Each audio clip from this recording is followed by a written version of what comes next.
Welcome to another week of On the Couch with Dan and Dane, and today we're going to talk about a little bit of a cash injection for all those people up in the Northern Territory. There was a bit of an announcement, I think, on the last week. Yeah, it's been coming for a little while, and I mean, mate, I don't know. Everyone you've either done Northern Time in either Townsville or in Darwin when you've been in the army, right? Not for, me. when you're in the army, I was very clear on that one. But what you find is I was up there in around about that 2009, 2010 time where East Arm was absolutely booming. You had the Impex mine and everything was going ahead. Like anyone who bought a property in Darwin at that point in time, like they were on the trajectory. They were making tens of thousands of dollars a month, right?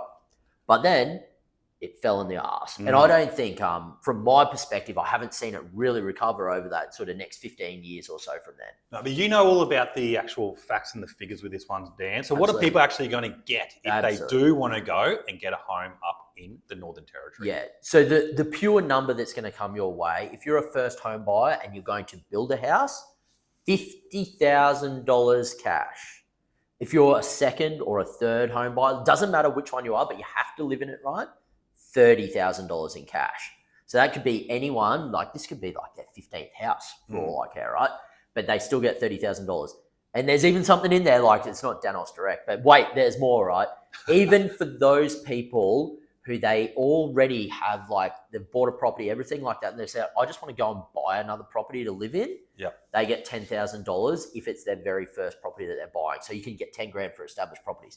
It's really going to be like a real cash injection that starts driving towards recovering this sort of this market that's been in the doldrums, right, for the last 15 years. Absolutely. So my sort of perception on it all, you know, and I'm not Nostradamus, even though I like to feel like I am sometime, is that in the scheme or the long scheme, in the long-term growth of a property which you are wanting to reap the benefit of, is it's still small. Yeah, you know, it's still small. So still be very, very conscious that, you know, if you are wanting to go and execute and get those grants and so on and so forth, that you are putting yourselves into a market which hasn't had a great track record. So, but, you know, it'll be interesting to see how that does actually inject there and what it will do for property pricing and if it does kickstart any growth. And yeah, it'd be very interesting to see. Yeah.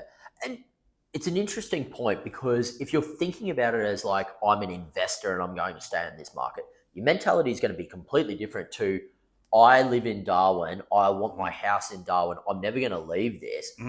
It's just a free $50,000. Yeah. Like, and there's nothing, I don't know about you and I, but I'd love a free $50,000 every day of the week. So if you were going to do it anyway, 50 grand in the back pocket is great. And it's going to do great things and it's going to allow people to get into the market and it will really ramp up, I think, some of that construction stuff because what it'll do is it'll fast track people's ability to save a deposit. So someone who's saving $1,000 a month, that's like 5 years of savings, right? So you're grabbing the next 5 years worth of people that were going to build houses and you've brought them right forward into the market today by giving them cash up front. So it will reinvigorate the demand for trades and everything up there, which is kind of a double-edged sword because you get too much demand for trades, their prices go up, property prices go up, more people can't afford to get in the market. So it becomes this real symbiotic relationship you have to be aware of. Absolutely. So that's it for this week. See you next week for another episode of On the Couch.